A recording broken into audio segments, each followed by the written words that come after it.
Hey guys, welcome to Pancreas Pals. Emily here. And Christie.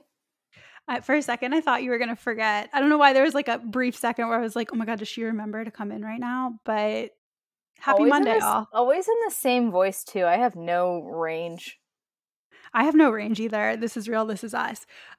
Welcome to Pancreas Pals. Another week being graced by Christie. That'll be the name of this episode, Graced by Christie. Oh, please. Hashtag grateful, but do people still hashtag? I don't know. But this week's episode, I kind of wanted to pick Christie's brain now that she's been on a CGM, on the Dexcom G6 in particular, for a hot minute. Last time she came on, before she was rejoining as an interim co-host, we discussed how she decided to take the leap into the tech world, how she has always been a self-described grandmother when it comes to diabetes tech, which no shame. Everyone has their own go-tos and what they're comfortable with, as long as you are living your best life. No haters around for that. But that didn't make any sense. Happy Monday all from my brain. But Christie, let's first off, how long have you been on a CGM? Since August. So it's been several months now. The last time I was on, I made that joke about I set my high alerts tone to the doorbell, because when you're high, like that's what you say when you open the door, hi. It was cute at first, and I'm not going to change it because I'm so used to it. I can honestly say I've developed like an aversion to the doorbell sound. Like anytime a doorbell rings in an episode on TV, like it happened on Modern Family the other day, I like literally twitched. You have a Pavlovian response. It's true. I hear a doorbell sound and I immediately reach for my phone and I'm like, oh, what hell is in store for me now? What happened? And it's just like the TV or our actual doorbell. I was in a cab the other day and there was some kind of beeping going on. I don't know if it was a radio commercial, but I literally thought my Omnipod was failing. And anyone who has an Omnipod knows what that hellish sound is. And I'm like looking around and Matt's like, it's coming from the car. You're fine. I was like, what? It's not me for once. But I imagine having the doorbell ring is more frequent, and also having highs is plenty frequent for some of us, and aka me right now these days. But I actually have been sleeping through my high alarm. So Matt's like, you really need to change your high alert. And I'm like, but I like to sleep. So what's been your take on, like, and I don't know if I shouldn't say again, but I'd like to preface this by, I'm not going to ask Christie what her high and low thresholds are. I think that's very much up to the individual, and I don't want anyone listening to this thinking that this is a recommendation. You know, I change my high and low alerts based on how burnt out I am, and just make sure that I'm staying on top of what I need to do to stay healthy. So as far as actually bouncing in between whatever your alerts may be, like, have you found that, like, do you think at some point you're going to have to change your alerts? So I actually ended up lowering mine. So we have to change every 10 days. I feel like this was something that you said to me when we initially discussed it, that like it's not always the most accurate. I find when I've done finger sticks just to see how accurate or not it is, I find it is either on the damn money, like it is within 3. So if it says I'm 150, I'm actually 153. Like it's either right there, extremely accurate, or it's like off in La La Land. Yeah. And I didn't realize how sensitive that is. Like the first 3 days after I change it, I find it's very good. And just for reference, I have the Dexcom G6. I find that if I am purposely trying to get my sugar up or try to get it down, aka just living for us T1Ds, I'm like describing just like every minute of every day. But if I'm high before a meal and I'm trying to correct and get it down, or I'm low and I'm trying to get the sugar up, sometimes like changing up the pattern on it, it will give me a reading that's so much more drastic just because of the directional change and like how quickly it's changing. So I don't mind share. Is it like bad if I share what my alerts are? No, you can share. I have a reason. No, yeah. I mean, to each their own. I've had people ask us before, write in, be like, hey, what are your threshold levels? And it's like, you can definitely share, but I can guarantee you Christie's levels are going to be different than mine, and mine's going to be different from Miriam's. And I just wanted to disclose that ahead of time. This is not medical advice, but go ahead, Christie. Yeah, it's just for where I'm at right now, just with all of that in mind, because I originally had it super tight, and I realized how much that was annoying me when these directional things were taking place, because it was like causing me to stop, pause, question, and test more often. And that's just not, to me, that's not the point of having the CGM. I want to be able to trust the number on the screen. So unless what I'm feeling is like very different from what's on here, like I do take it with a little bit of a grain of salt, especially during those first couple of days after changing it. So currently I have the low set for 70 and my high alerts at 170. I try to actually keep myself 150 or below as often as I can. Again, this is just like describing life in a day. But I just found like with that little bit of a range, it was just driving me nuts to like see the reports, because I'm trying to do my best to track and be responsible and use all of the different features. It would drive me nuts when it started to say like you're high X% of the time and Because you whatever. weren't like, you're also like not high half of that time. And it's And like, you what? want exactly, so you want it in range, but like I don't want it to say something that's not accurate. So I found when I was setting the alert at 200, which is where I first started out, I was like, let's just start there and see what my ranges look like, because it was fairly, like where I'm at right now in my routine, it's fairly easy for me to stay 200 or under. I have the privilege to work from home, so like my activity is super up to what works for me. Um, so like staying under 200 was relatively easy, but when I set it lower, like when I had it at 150, I just felt like I was getting pings a lot for like you're high, and I checked and I'm like 151, and I'm like, really? So I'd like to give myself a little bit of breathing room, so that 170 for right now just works for me. I also like it overnight because I was having a lot of lows overnight at one point, and I was trying to really micromanage like taking units overnight, which sometimes is necessary. But it's just what works for me for right now. I would like to get the high threshold a little bit lower again. But this is just working for me for like the last couple of weeks. But I completely agree. I think that that'll change and slide around, and depending on how steady your routine is and all of that, like I know that this will change again. It's just where I'm at. Right. And I think it's also important to note that Christy is on multiple daily injections, MDI. So a lot of her decision making when it comes to the numbers she's seeing, like I can just type that into my pump, and I also have a closed loop system. So it's, Christy's really managing her own stuff here. So the numbers are obviously important, especially when you're doing math. But it is different than me with my closed loop system, taking that reading into account and adjusting my basal on its own up to a certain point. So I actually, yeah, I think that that's a really normal threshold to have based off of other people that I've spoken to. But initially, when I first got on the Dexcom, and I don't, before anyone comes at me, my levels are not, or my thresholds are not still at this point. But I remember my diabetes educator, I don't know what they're called now, but my diabetes educator was like, "Oh yeah, just set your alarm for like 250 as your high."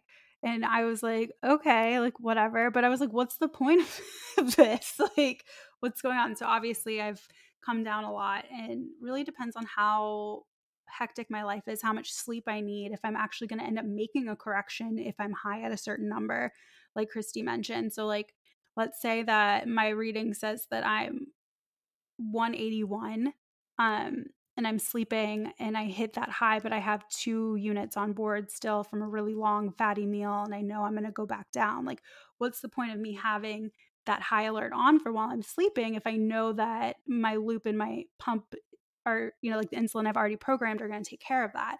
So I've been known to, bump that up a little bit if I'm looking for more sleep. And this is all very situational. I have been known to change my alerts based on important meetings and based on just how much sleep I want to get. So, with the exception of lows, because I feel like for me, lows are much scarier and you need to act fast sometimes. So, and Dexcom does have I don't think you can adjust your urgent low to anything other than 55 or below. Correct me if I'm No, wrong I on don't. that. I don't think so. But I Yeah. don't during the day if I'm just chilling at my desk, I just have it at 70 because I have had instances and like I really do like how I can see the ebbs and flows between meals. Not having that before, I don't know. I don't know how I did that. Yeah, Um, I'm way too dependent on my Dexcom. I have I don't even remember life before it. So, I love being able to see the trends and see how things affect me, but what's been really great is for me to see that if I take a unit, and again, this is why I kind of had to play around with what my bar is because I hold myself to a little bit of like a tighter standard during the day than overnight because again, like I just have seen those lows over the course of the night. So like say at like 2 a.m. I was having this actually you know what it was 2 a.m. I was having this thing where I was just dropping in the middle of the night there. But then if I had even the littlest bit of juice, it would bring me up. And then before my wake up hour, I would then be high again. So I've kind of learned to just like ignore if it says that I'm heading up, like I'm 115 headed up before bed. I just kind of leave it. And if I get a high alert, like I'll click into it, I'll see how things are trending, see like how big the jumps are between the numbers. But like I'll wait until it's closer to wake up time to take that unit because then I tend to come up a little bit when I get up and my juices start flowing. So catching the patterns has been huge. yeah. I mean, we're so lucky to have access to Dexcom. There are obviously other CGMs out there. I've never personally used them. I know people that love the Libre, and it's much more affordable and covered by Medicare, Medicaid, whatever have you. So and don't quote me on that. So sorry if it's not actually covered by those things. But I think that the important thing that Christie's noting is that this does help not just making real time decisions because there are varying accuracies in different types of CGMs. That's just the way it is. That's how science works, it's how things are programmed. But being able to see your patterns is really the biggest takeaway I have from a CGM. It's helped me realize the importance of including healthy fats in my diet, helping, how protein can really help me stave off an crazy pizza high, or maybe pizza's the wrong thing because there's a ton of fat in that, but still, it's really kind of helped. There's so many pros and cons to these CGMs, but the fact that, if you're a little bit scared of, or you don't want to see all that data all at once, you can also use it for the trends. And I've had it where I've checked and it's my Dexcom's been 100 points off before. And that's like, what is the point of you wearing this if that's the case? But then a day later, because usually my first day putting one on, it's super off for me. I miss the G5, if Yeah, I'm being it's honest. it's those first like 2 days that Yeah, are the first really rough. 36 hours for me are like, Yeah. why am I wearing this? A few calibrations and then I find for like whatever it's worth if someone's considering I do find that I'm saying the last week it lasts for 10 days the first 2 to 3 days double check especially if it's saying something that's off with how you feel but I found it to be very accurate for like the last seven Yeah, days the first three are rough the last seven I find it is really accurate so I like don't really use finger sticks during those seven yeah. days. Me neither. I mean, I always prick before I go to bed, just once. That's it. That's my go-to. Unless I'm feeling off, then I'll obviously do more. But it's those trends that make the big difference. Like if you're headed to bed, or if you're waking up in the morning and you saw you jumped from 200 to 52, 57 or whatever, and you're like, how the heck did that happen? I was gonna you can tell if the jumps are like not Yeah. human. It's like, oh, you'd be passed out probably if you jump that quickly, or something would be off.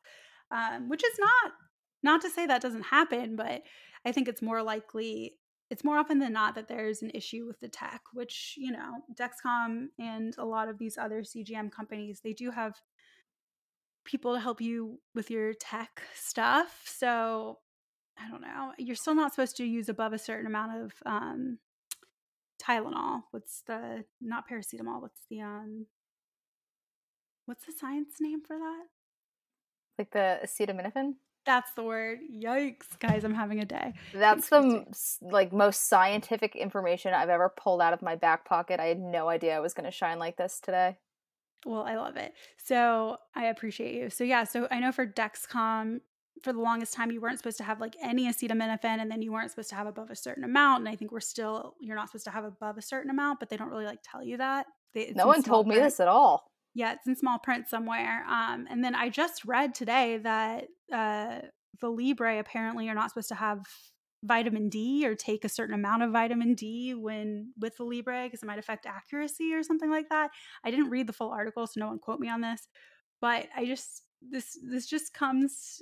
All of this is me not being able to speak, trying to say that there's a reason for everything, and if you feel like things are off, it's always best to go to tech support than to completely throw in the towel on using something altogether. That's my hot take.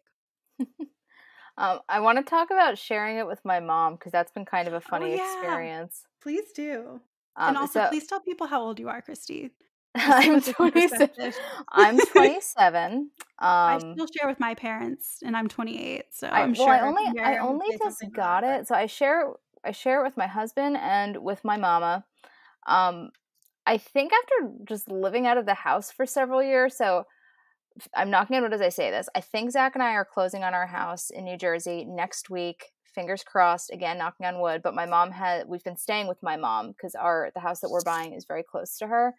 So I'm saying like I've been out of the house and now I'm back. Come back to the mother's nest.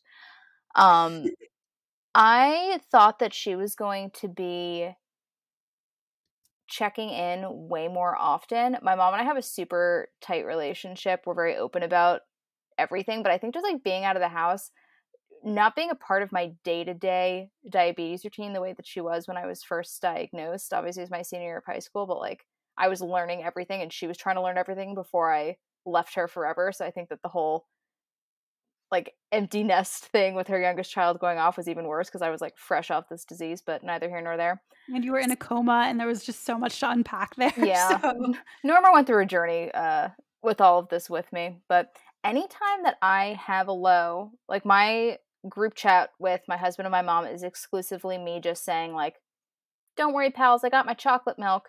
Oh my god, my mom brings me chocolate milk every day from work. If you have a parent or friend who works in schools, they still have those Cremo Land chocolate milk cartons. I don't drink one every day, so sometimes they pile up a little bit, but like I drink chocolate milk a lot. Like I have chocolate milk honestly, I don't think I've constantly. ever respected you or loved you any more than I do right now. That sounds amazing, Norma. If you'd like to ship some to New York, I'm right across. Just a train ride away. So They're literally fabulous. They're a nice even 20 carbs. They're perfect for like my late afternoon lows. They have protein, they have a little bit of fat in there. I am obsessed with chocolate milk. I'm a chocolate milk girl.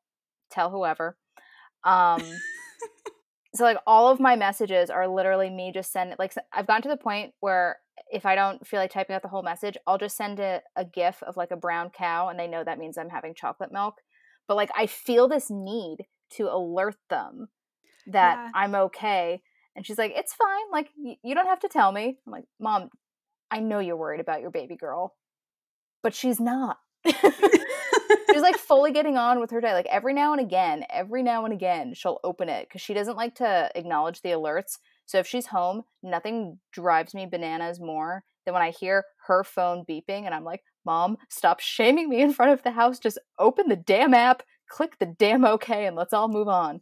And That's hilarious. my mom, I mean, Norma's always getting like mixed up in a project. So like every time I tell her that, she's like, "Oh, I was painting the basement. Didn't hear it. Don't worry."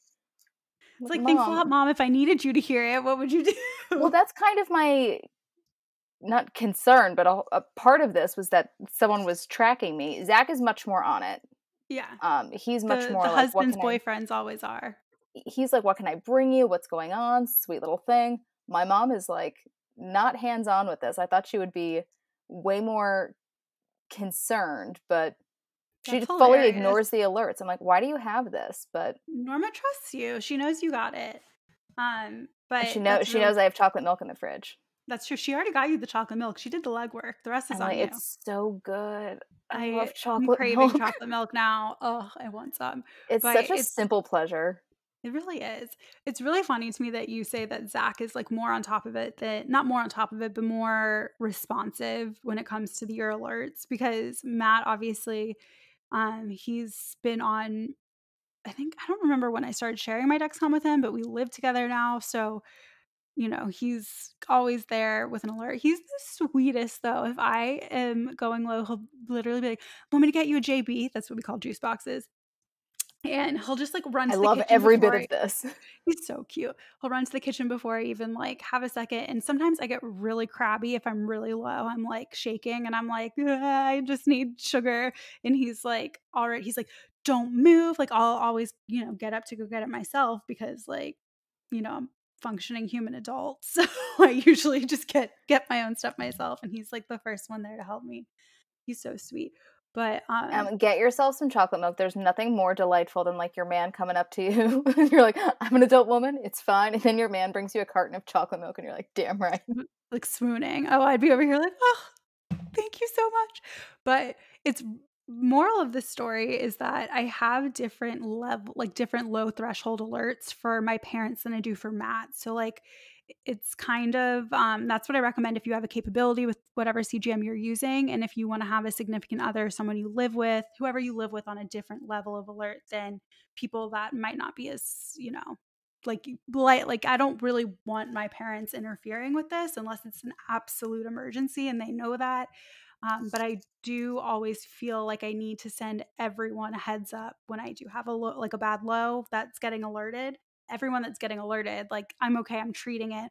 Or if I'm not okay, I've this happened once before. I'd be like, I unlocked my door because I really thought I was about to pass out. I like super crashed once. This was when I was living. I think I was obviously home alone, but I was living with Laura at the time, my twin sister. Shout out to Lar. And was crashing so bad, and I was sitting there with my juice box, and I was like, "I'm treating it," but I left the door unlocked, like, because my parents were like, "Oh my god," like, because I lived in a dormant building, they weren't necessarily trained in what to do, but they would be able to call 911 if there was, like, an issue. My biggest fear, and Miriam and I have talked about this so many times, is to be alone and to pass out and to not have anyone, like, know what's going on, and I'm sure that's plenty of my fellow diabetics' anxieties, but just kind of having that threshold and making sure that the people who are able to get to me are people that have a number of someone who might be able to help is really the biggest comfort in a CGM for me. Besides, actually, that's like that's reason number 3 about why I want a CGM and why I have one.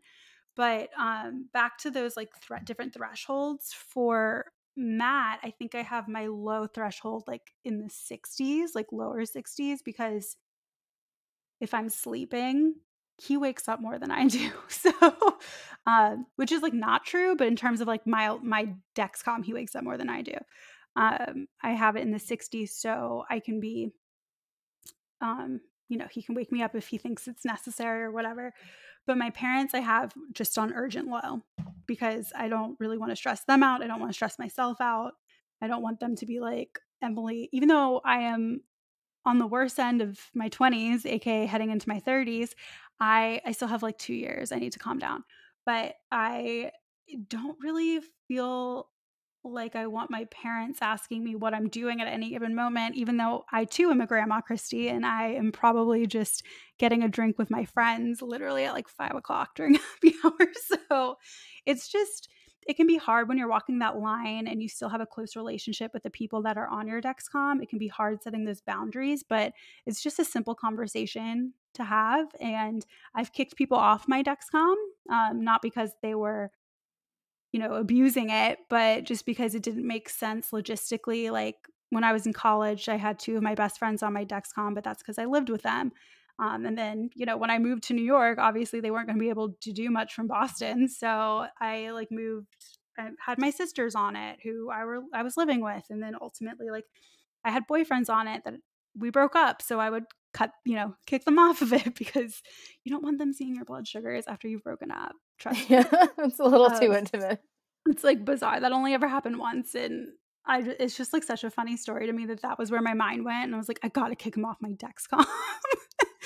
So, never a dull moment, but Matt's been on it for at least 2 years out of our 3 years dating, and it's the best decision I ever made was having that talk with him and, explaining what to do and just making he is so kind and I am so impatient and he is just like a gem, an angel human.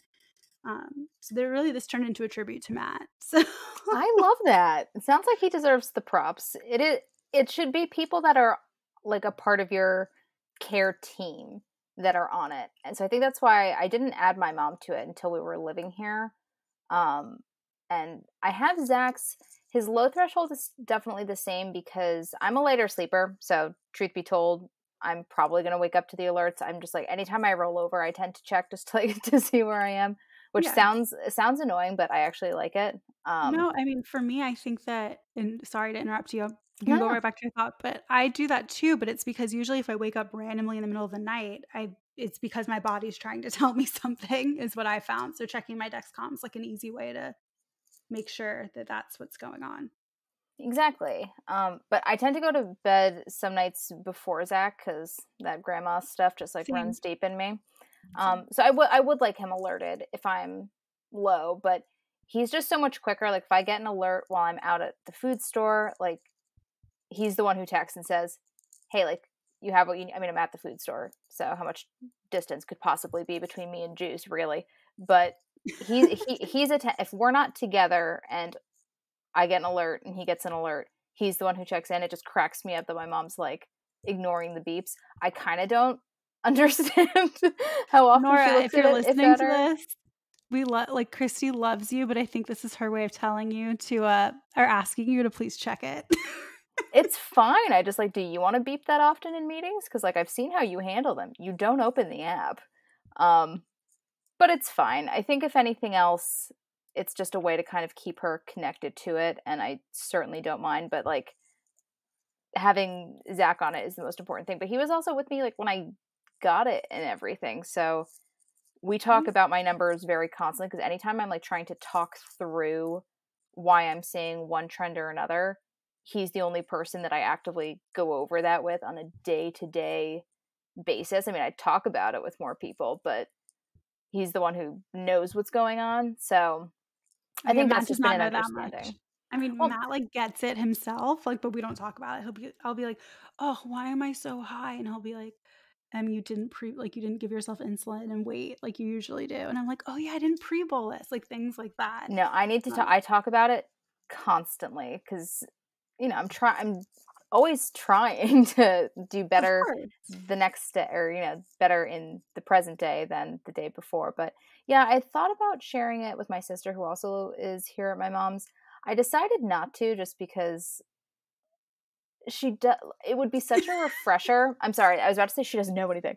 um Oh, she knows a lot, but I think re-explaining like what the normal levels are, like every now and again I'll give her like a crash reminder course of like how I keep myself alive, but I don't need three people under the same roof right. having it go off. That's just, not even the best use of your, link or your yeah, your share. It just wouldn't make sense because she doesn't know she doesn't. It's not that she doesn't know anything; she just doesn't know what the numbers mean.